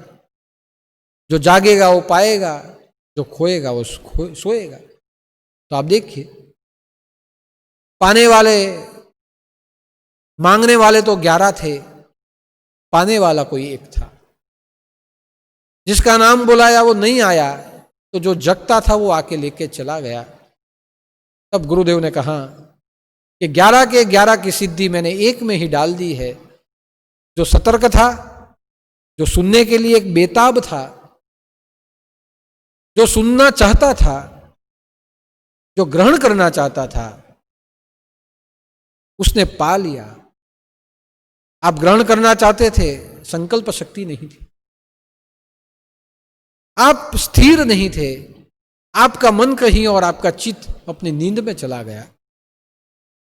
तो जो आके ले गया उसी को सब मिला, सब सोचते रह गए। तो कहने का मेरा तात्पर्य है कि सदगुरु से ज्ञान मिले, जो भी कुछ मिले, सावन महीना ये सुनने का महीना है। सदगुरु से ज्ञान लेके हम सुन के हम शिव का अनुभव उसी में कर सकते हैं। शिव की कृपा का अनुभव भी हम कर सकते हैं, लेकिन जब हम सुने श्रावण महीने में तब। और इसलिए मैं कहता हूं कि हमें गुरु कैसे मिले हैं, तो हमें गुरु सुनाने वाले मिले हैं। हमारे जो गुरुदेव थे वो सुनाने वाले थे, जीवन भर वो सुनाते गए, कहते गए, बार बार कहते गए कि मुझे पहचानो, मुझे पहचानो, मुझे पहचानो, कोई तो हो जो मुझे पहचान ले। बार बार कहते गए। हम सब ने ऐसे ही मान लिया, हाँ हमने देखा है, पहचान तो लिया, हमने पहचान तो लिया, हमारे सामने बैठे हमने पहचान तो लिया। लेकिन समझिए, आपने सिर्फ रूप को पहचाना, अगर स्वरूप जाना होता तो मैं इतना जरूर मानता हूं कि जिसने स्वरूप को जान लिया उसे आज कुछ जानने की जरूरत नहीं रही। हमारे गुरु ने बार बार सुनाया, बार बार कहा, और हमें सिर्फ इतना ही समझना था, पहचानना था कि गुरु साक्षात परब्रह्म। न शिव में कोई भेद है, न गुरु में भेद है, न मच्छिंद्र कोई और है, न गोरख कोई और है। जो दिखता है ये माया है, ये स्वरूप है। लेकिन मुझे पहचानो, पहचानो यानी पहचानना इतना ही था कि साक्षात नवनाथ रूप दादा साने, कि जो साक्षात नवनाथ है एक ही है। एक नाथ में मेरो ही है नाथ, नवनाथ में है साने नाथ। कि नौ को एक में ही देखना था, वो अगर हमने पहचान लिया होता तो आज हम जरूर मानते कि हमारे गुरुदेव कहीं नहीं, यही है, हमारे भीतर में है। और इसलिए कहा ना कि भवानी शंकरो वंदे श्रद्धा विश्वास रूपिणो, कि श्रद्धा और विश्वास से आपके अंदर जो आपके सदगुरु बैठे हैं उन्हें देखिए, उन्हें समझिए। शिव और पार्वती की कृपा हुई, गुरु गीता का अध्ययन हुआ, और आज तक जो गुरुदेव ने सुनाया अगर वो हमने कुछ समझा है तो मेरा ऐसा मानना है आपके अंदर जो सदगुरु बैठे हैं, जो गुरु मूर्त बैठी है, उसे आप स्वयं पहचान पाओ। यानी मुझे बार बार यही कहना पड़ा है, गुरु पूर्णिमा से पहले भी मैंने कहा था, मैं आज भी कह रहा हूं कि हम अलग अलग भेद कर देते हैं। ये नवनाथ है, ये साने दादा है, ये छोटे दादा है, ये है। लेकिन इतना ध्यान लीजिए कि जो आपके सामने जो दिखता है उसी में आपको सबका अनुभव करना पड़ेगा। और इसलिए दादा ने कहा था मुझे पहचानो। आज मुझे भी यहां से यही कहना पड़ता है, पहचानो। अगर पहचानोगे पाओगे, नहीं पहचानोगे होगे। आज 102वीं जन्म जयंती है। हम हमारे गुरुदेव के संपर्क में 57 साल से आए, 57 साल के बाद भी हम हमारे गुरु को नहीं पहचान पाए। अभी आप सोचिए, 57 साल बीत गए। अगर पहचानना है तो कुछ नहीं पहचाने। एक ही बात देख लीजिए कि सिद्ध लोक निवासी ने नमः, मैंने नाम लिखा है, 121 नाम मैंने बनाए। ये 121 नाम मैं बार बार आप सबको कहता हूं कि उसका पाठ कीजिए। ये 121 नाम ये संजीवनी बूटी है, इतना ध्यान रखिएगा। कोई व्यक्ति अगर बीमार है, 121 नाम का पाठ करके उसको पानी पिला दीजिए, उसको भस्म लगा दीजिए, उसके बाजू में बैठ के पाठ कर दीजिए, आप देखना इंप्रूवमेंट हो जाएगा उसमें। ये बार बार मेरा अनुभव है, मैंने लोगों को दिया है। मौत के मुख में से जो गया है, चंद दिनों के लिए भी वह वापस आया है और आपके बीच में रह के वो चला जाएगा, उसको थोड़ी लाइफ मिलेगी। ये संजीवनी बूटी है। मैंने बनाए हुए 121 नाम 121 दृष्टि है। मैंने एक दृष्टि से नहीं देखा है, मैंने मेरे गुरु तत्व को, मेरे नवनाथ को मैंने 121 दृष्टि से मैंने देखा है। हर एक एंगल से मैंने देखा है। वो 121 एंगल मैंने आपके सामने रखे हैं। और मैंने कहा है कि हर एक नाम पे मैं एक एक गुरुवार प्रवचन करूंगा, 121 गुरुवार मेरा प्रवचन होगा। अगर आपके भाग्य में होगा तो सुनना, क्योंकि सुनना ही जरूरी है। जो सुनने के लिए इच्छुक है वो आएंगे। लेकिन 121 गुरुवार का मैं एक अनुष्ठान करने वाला हूं, जिसमें हर एक नाम के ऊपर एक एक 2-2 घंटा प्रवचन होगा और हर एक एंगल मैं आपके सामने मेरे नजरिए से मैं आपको दिखाऊंगा। तब आपको पता चलेगा, जो हमारे गुरुदेव बोलते थे, मैं कौन हूं, मुझे पहचानो। मेरे 121 दृष्टियां वो पहचानने के लिए आपको उपयोगी हो जाएगी। इसलिए उसमें मैंने लिखा है सिद्ध लोक निवासी ने नमः। और मैंने कहा था कि गुरु किस लोक से आते हैं। गुरु का शरीर सिद्ध लोक में पड़ा हुआ है, उसी लोक में से वो शरीर ग्रहण करते हैं और शरीर ग्रहण करते हुए नरदेह प्राप्त करते हुए इस जगत के ऊपर आते हैं। इसलिए कहा है कि नर तन सम कवनीहु नहीं देही, जीव चराचर याचत तेही। कि नर तन धर के सदगुरु आते हैं। नर तन बहुत जरूरी है। और यही नरतन की तो दुनिया स्तुति करती है, प्रत्येक शरीर की स्तुतियां होती है। तो नरतन सम कवनी हूं नहीं देही, और गुरु को आने के लिए भी नरतन चाहिए। ये नरतन जैसा कोई दे नहीं है, जीव चराचर याचत ते ही। ये जीव उसकी वंदना करता है, यही नरतन की तो वंदना करते हैं, हम हमारे शरीर की वंदना करते हैं। तो गुरु का शरीर वंदना करने योग्य है।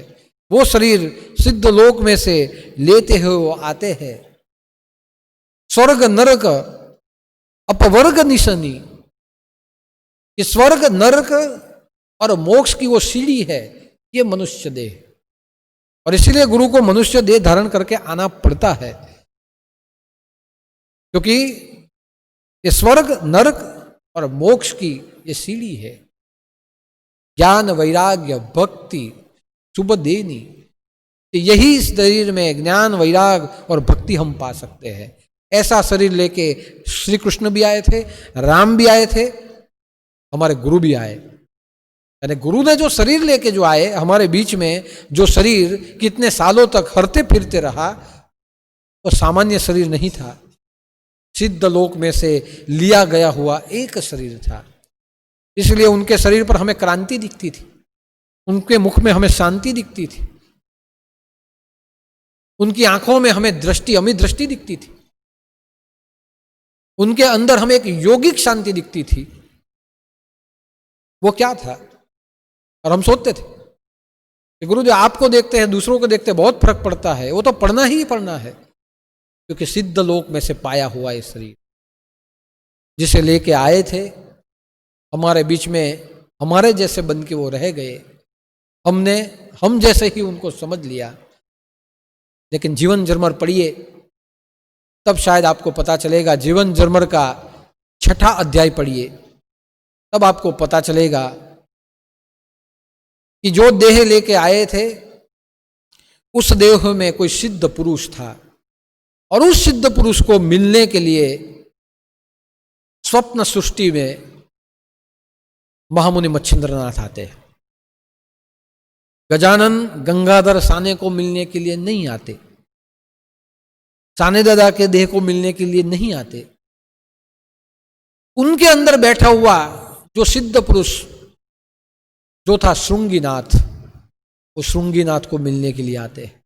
अब देखिए, श्रृंगीनाथ सिद्ध नाथ, 84 सिद्धों में एक श्रृंगीनाथ। वो श्रृंगीनाथ आए थे। श्रृंगीनाथ को मिलने के लिए स्वप्न सृष्टि में 23 की अप्रैल 1963 की रात में साक्षात गुरुदेव पधारे, मच्छिंद्रनाथ पधारे, और उन्होंने जिस देह को जगाया वो साने दादा का देह नहीं था, वो साने दादा की आत्मा नहीं थी, श्रृंगीनाथ की आत्मा। देह था साने दादा, मगर वो आत्मा थी वो श्रृंगीनाथ। और श्रृंगीनाथ की आत्मा को जगाया है। उठ बेटा, खड़ा हो जा, सोने का वक्त नहीं है, तू श्रृंगीनाथ है। ये सब क्या है? माया मोह ममता का चक्कर छोड़ दे इसे, अब काया पलट होने वाली है। और जाओ महाकालेश्वर उज्जैन जाओ, वहां जो कुछ तुम्हें है वो मिलेगा। गुरुदेव फरवरी महीने में महाकालेश्वर में जाते हैं, सुबह में दर्शन करने के लिए, जैसे मंदिर निज धाम में जाते हैं गर्भगृह में, वहां भस्मांग राग घृत रूप मनोहराय, वो रूप भस्म लेपन किया हुआ शिवलिंग का रूप, भस्मांग राग कृत रूप मनोहराय, कि वो मनोहर रूप शिवलिंग का था, जिसमें ऊपर भस्म चिता भस्म डाली गई थी। वो भस्म लेपा हुआ वो एक रूप था। जैसे अंग के ऊपर कोई मलंग भस्म लगा के वो बैठता है, वैसे शिवलिंग वहां बैठा था। और वहां जाके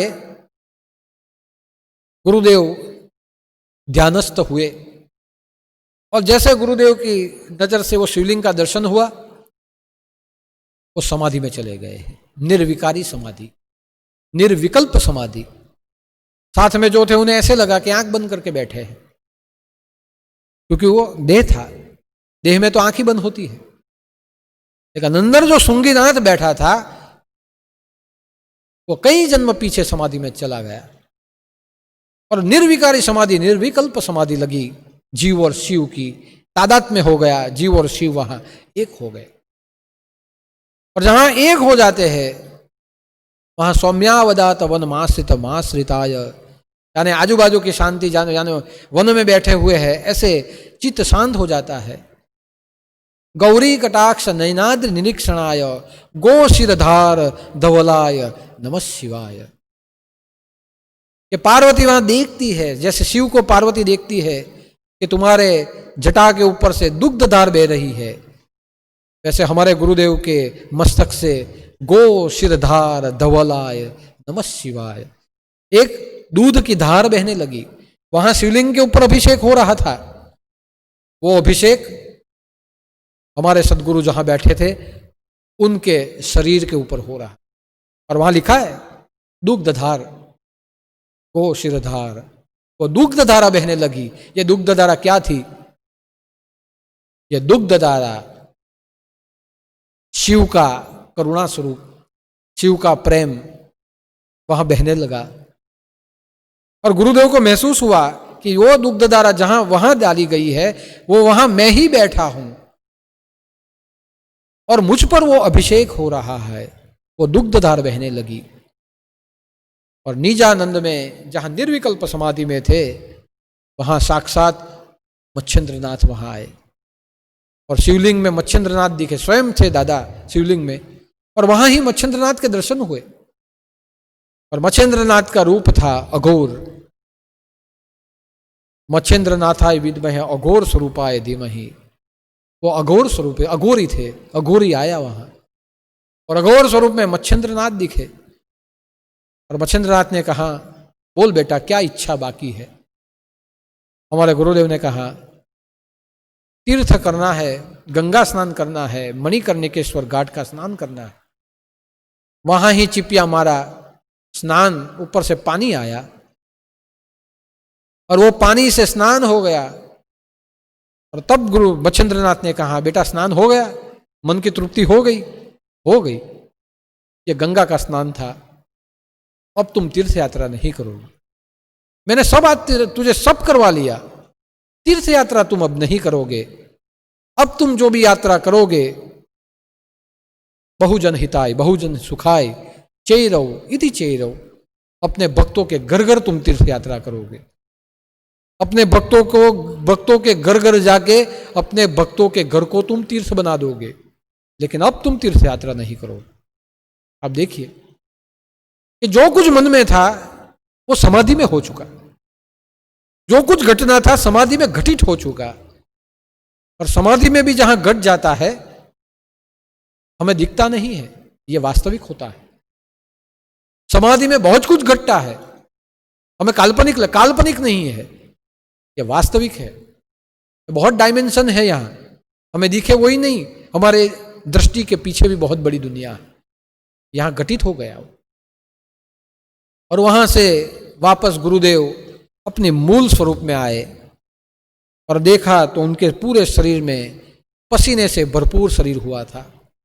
अंदर से एक सुगंध आ रही थी, क्योंकि मच्छिंद्रनाथ सार्वस्वरूप, शिव सार्वस्वरूप, मच्छिंद्रनाथ ने स्पर्श किया हुआ यह देह हुआ था। और अंदर से एक सुगंध थी, अंदर से ओमकार का ध्वनि नाद था। और कुछ जो नया कुछ मिला उन्हें कहा गया, जाओ और मंत्र, साबरी मंत्र, हाजी मलंग जाओ, वहां मैं बैठा हूं, वहां से मिलेंगे। और हमारे गुरुदेव हाजी मलंग चले गए। वापस मच्छिंद्रनाथ वहां नाथ आभूषणों में दिखे, वहां शिव स्वरूप में दिखे। और नाथ आभूषणों में आते हुए जो साबरी मंत्र थे, 1 मिनट में श्रृंगीनाथ का जो आत्मा था उसमें डाइवर्ट कर दिए। वो था ही, उसको उजागर कर दिए और कह दिया, संप्रदाय की स्थापना करो, संसारियों को ये मार्ग में लाते रहो, अलग जगाते रहो, काफी समय बाद दर्शन दूंगा। यानी मेरा ऐसा मानना है कि महाकालेश्वर में जो घटना घटी उसके बाद देह जो था वो तो सिद्ध लोक से आया देह था, फिर भी वो देह का नाम साने दादा रहा। लेकिन जो कार्य करते रहा, जो जग गया, जो कार्य करते रहा, आज भी कर रहा है, वो कोई और नहीं, श्रृंगीनाथ श्रृंगीनाथ का आत्मा आज भी कार्य करता है। इसलिए मैं इतना ही कहना चाहूँगा कि ये पूरी घटना झूठ नहीं है। कई साल पहले मैं साधुओं के साथ बैठा था, वहाँ ये चर्चा हुई, वहाँ गुलाबनाथ जी थे।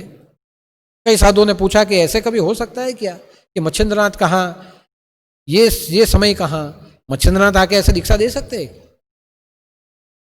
तब जाके गुलाबनाथ जी ने कहा था ये संभव है, भाव जगत में संभव है, भक्ति जगत में संभव है, समाधि जगत में संभव है। नरसिंह मेहता तो कलयुग का था, कृष्ण आके मिले कि नहीं मिले? नरसिंह मेहता के काम कृष्ण घर के काम करके जाता था। सूरदास कलयुग का था, तो कृष्ण उसका हाथ पकड़ता था कि नहीं था? मीरा तो महारानी थी, फिर भी मीरा के साथ गिरधर गोपाल नाचते थे कि नहीं नाचते थे? अगर उनके साथ हो सकता है, नाच सकते हैं, तो हमारे गुरु को, साने दादा को मच्छिंद्रनाथ क्यों नहीं मिल सकते हैं। ऐसी बात गुलाबनाथ जी ने बाकी सबों को बताई। और ये बात के ऊपर डिस्कशन जब मैं मुंबई में योगी आदित्यनाथ आए थे, योगी आदित्यनाथ, तब मैं गया था, तब भी मैंने ये डिस्कशन किया था कि ऐसे ऐसे हमारे गुरु जी को ये हुआ है और मच्छिंद्रनाथ का साक्षात्कार हुआ। तब उन्होंने वो बात को स्वीकारी। उन्होंने ऐसे नहीं कहा कि तुम क्या बोल रहे हो, नहीं, हो सकता है, स्वीकार्य है। उन्होंने वो बात को स्वीकारी। अब देखिए कि जो साधु पुरुष है, जो योगी पुरुष है, जो ज्ञानी है, वो मानते हैं भाव जगत में, भक्ति जगत में, समाधि जगत में ये वास्तविक है, ये होता है, अनेक बार होता है, हर एक के जीवन में नहीं, किसी सिद्ध लोक से आए हुए किसी आत्मा के जीवन में। और इसी से हमें समझना है कि मुझे पहचानो, जो हमारे गुरुदेव बोल के वो कौन थे। अगर हम सोचेंगे, सुनेंगे, ग्रहण करेंगे और समझेंगे तो हमें पता चलेगा वो और कोई नहीं। मैंने आज के मैसेज में लिखा है, साक्षात रूप नवनाथ दादा साने, ना अनाथों के नाथ बने थे और बने। और उसी के अनुसंधान में हमें चलते हुए हमें हमारे जीवन को जीवन सार्थकता की ओर ले जाना है। इसलिए हम भाग्यशाली है कि आज हमारे गुरुदेव की 102वीं जन्म जयंती है। और 102वीं जन्म जयंती पे इतना ध्यान रखिए कि वो पहले 102 साल पहले भी थे, 102 साल है तब भी है।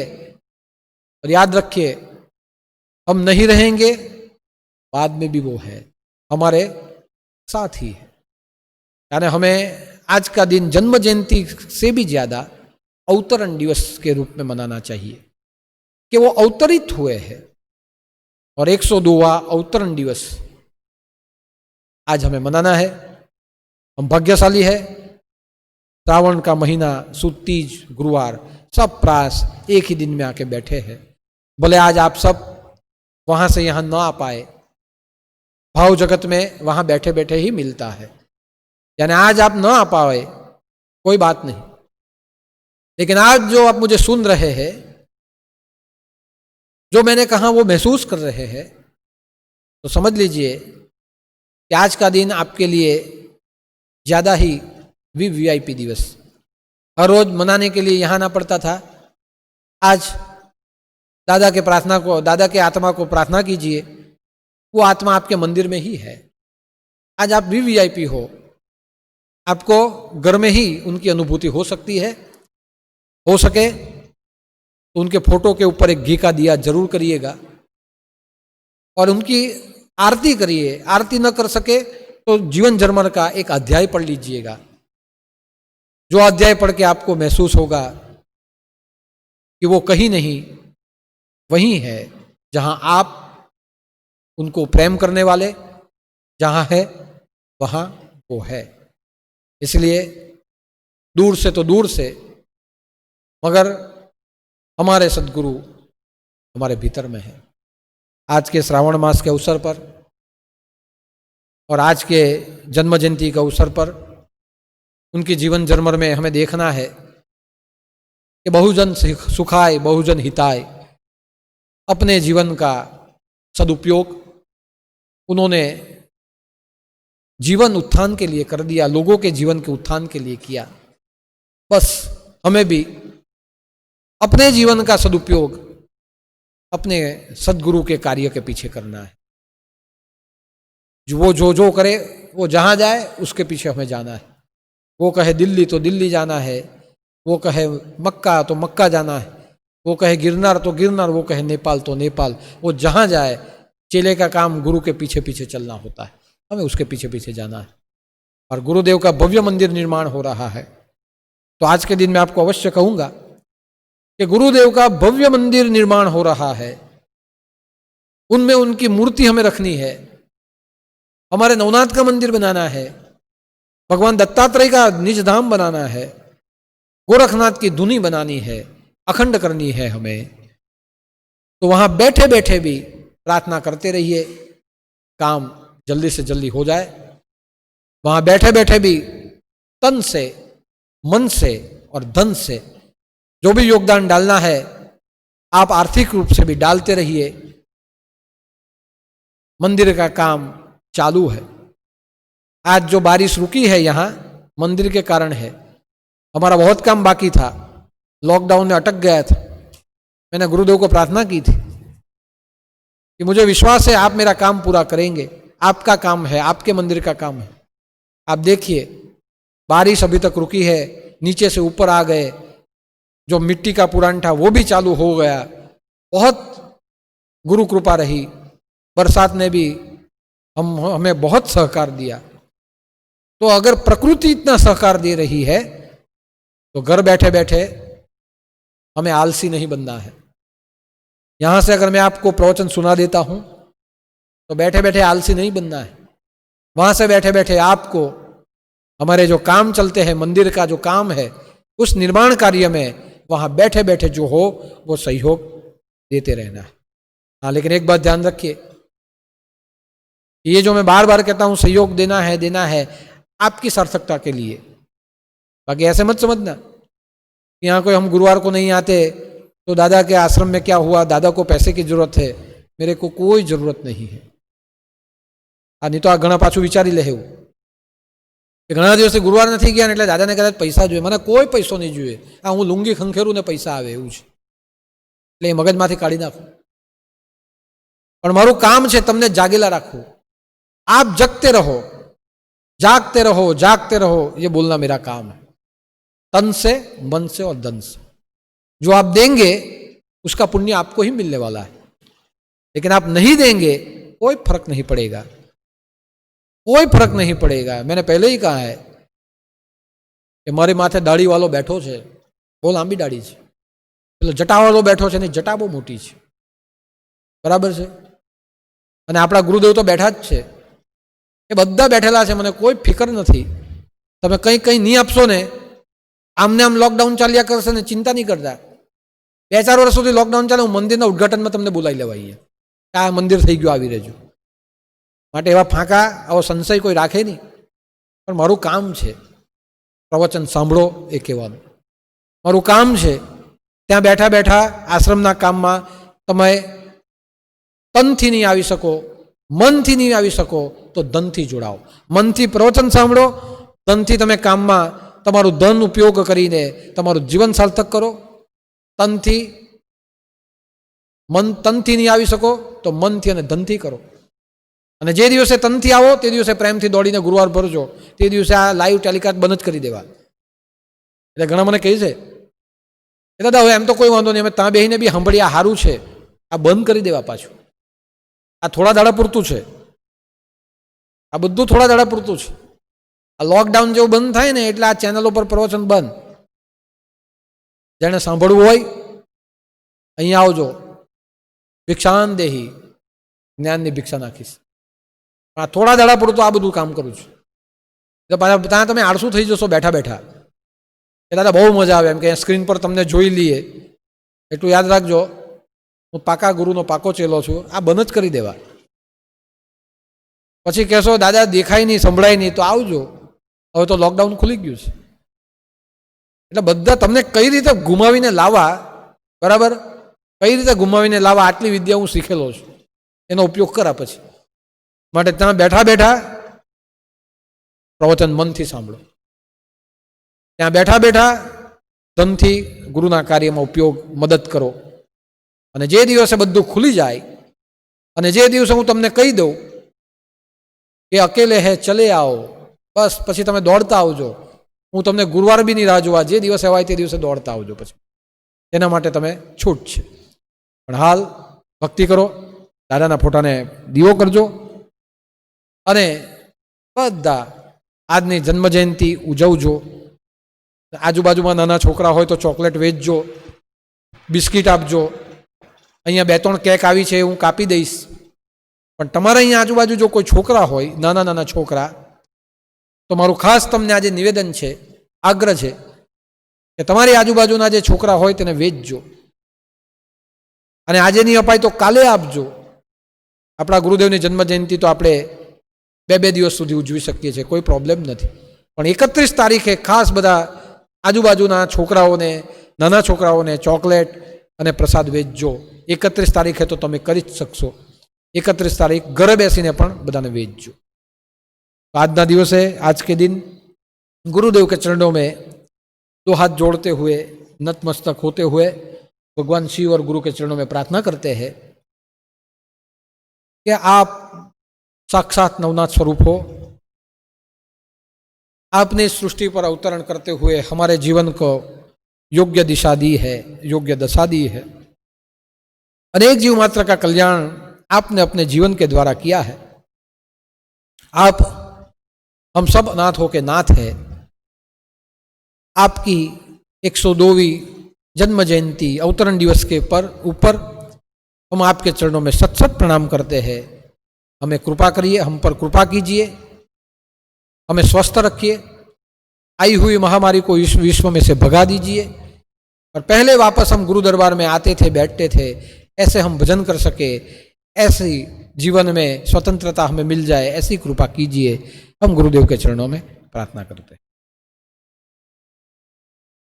21 बार गुरु मंत्र बोलते.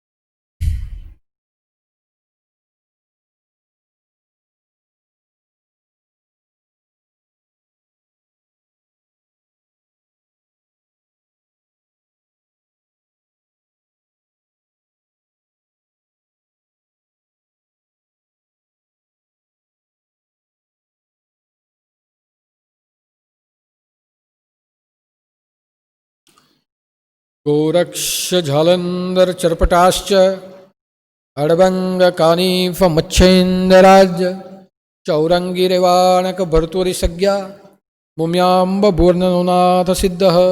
जय जय मच्छेन्द्र समर्थ, जय जय मच्छेन्द्र समर्थ, जय जय मच्छेन्द्र समर्थ. सानिनाथ महाराज की. एक बार साने नाथ पंथ आदिनाथ शंकर भगवान की.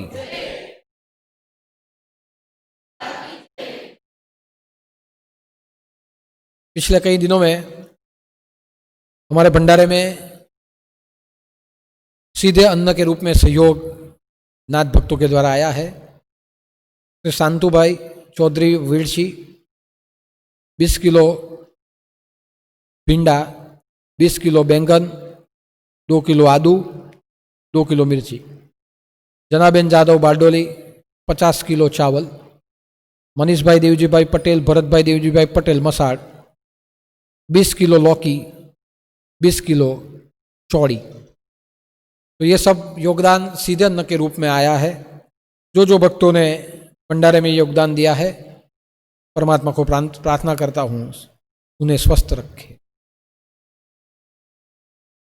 आज का दिन हमारे गुरुदेव की जन्म जयंती का अवतरण दिवस और अवतरण दिन है. तो मैं जो भी भक्त वहाँ बैठे हुए गुरुवार का सत्संग सुन रहे हैं, उनके लिए मैं सदगुरु के चरणों में प्रार्थना करता हूँ.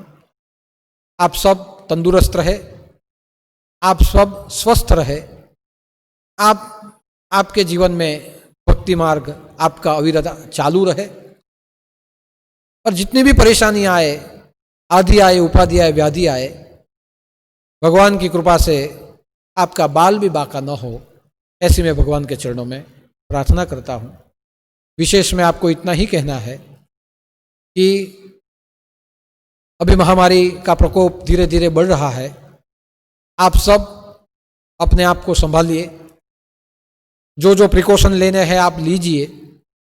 जहाँ भी शरीर में वीकनेस लगे तो तुरंत डॉक्टर का संपर्क कर लीजिए, लेकिन हो सके उतना सतर्क रहिए, सजाग रहिए, और अपने घर परिवार के जितने भी सदस्य हैं उन सबको भी सावधान रखें। लेकिन भगवान की भक्ति करते रहे। यह महामारी के लिए अभी कोई दवा बनी नहीं है, लेकिन कहा जा रहा है कि धीरे धीरे बनेगी। तो जब तक दवा नहीं बनी है तब तक हमें दुआ करते रहना चाहिए, क्योंकि आज की तारीख में दुआ ही दवा है, और दुआ की कृपा से ही हम सब नाथ भक्त सुरक्षित है, भगवान की कृपा से स्वस्थ है। जो भी नाथ भक्त, सबके लिए मैं प्रार्थना करता हूँ। विश्व में जो भी ये महामारी के शिकार हुए हैं, बीमार है, जीवन मरण में के बीच में झोले खा रहे हैं, उन सभी व्यक्तियों के लिए भी, पीड़ितों के लिए भी मैं भगवान भोलेनाथ के चरणों में प्रार्थना करता हूँ। आप भी सबके लिए प्रार्थना करें और विश्व मंगल की हम सब कामना करेंगे। तो आज के गुरुवार के लिए इतना ही। जय जय मच्छिंद्र समर्थ। आदेश। जय अवधूत।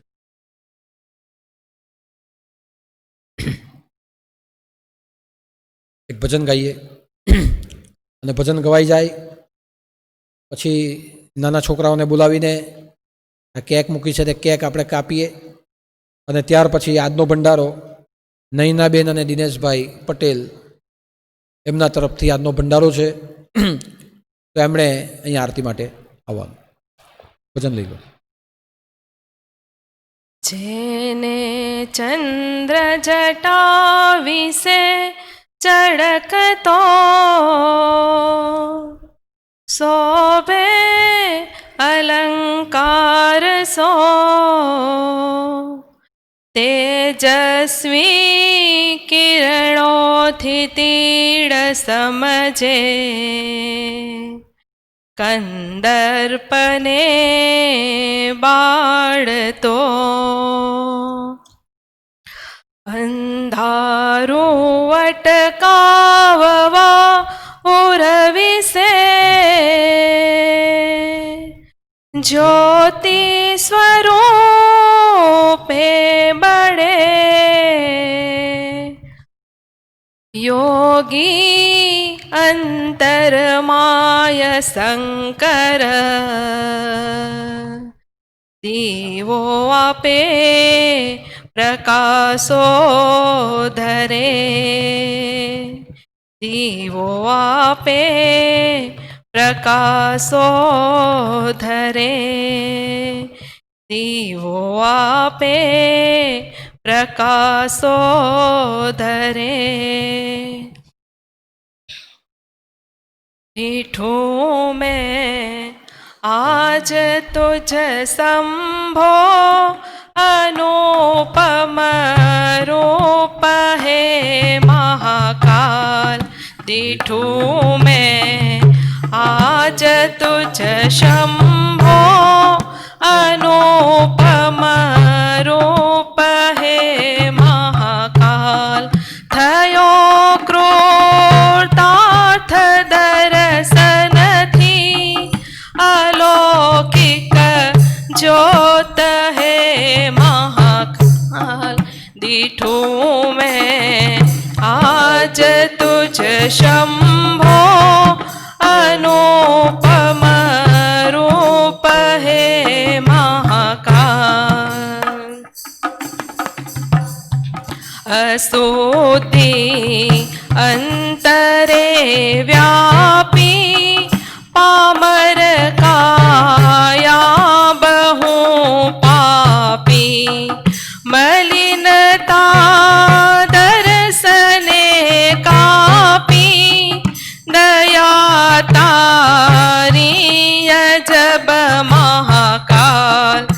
डिठो में आज तुझ शंभो अनुपम रूप है Mahakal.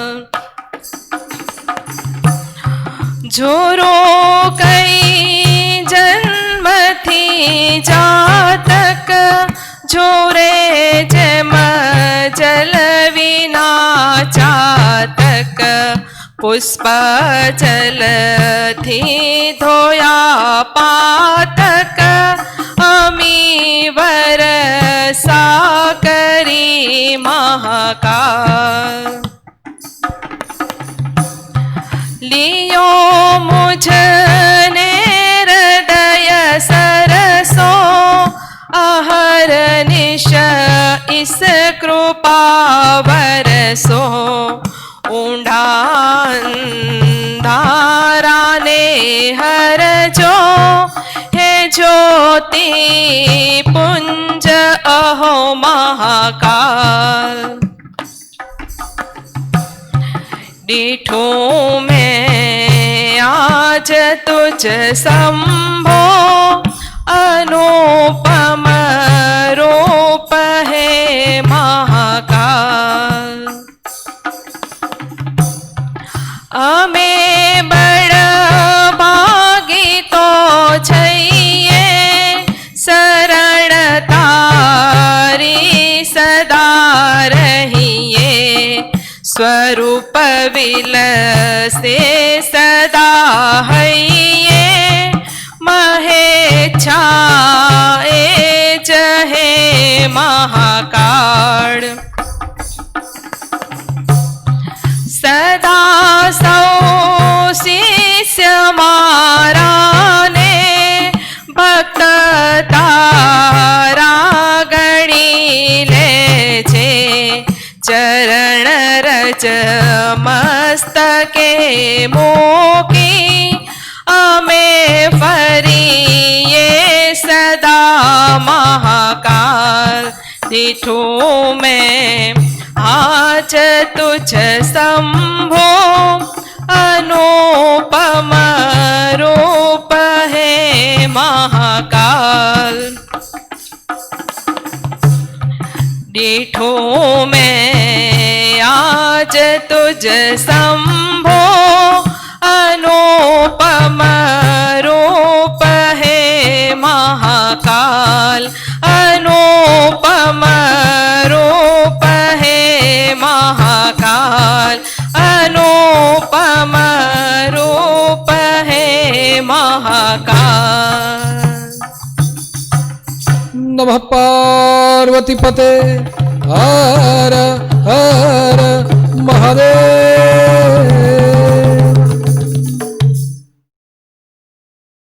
Happy birthday to you. Happy birthday to you. Happy birthday to dear Dada. Happy birthday to you. Happy birthday to you. Happy birthday to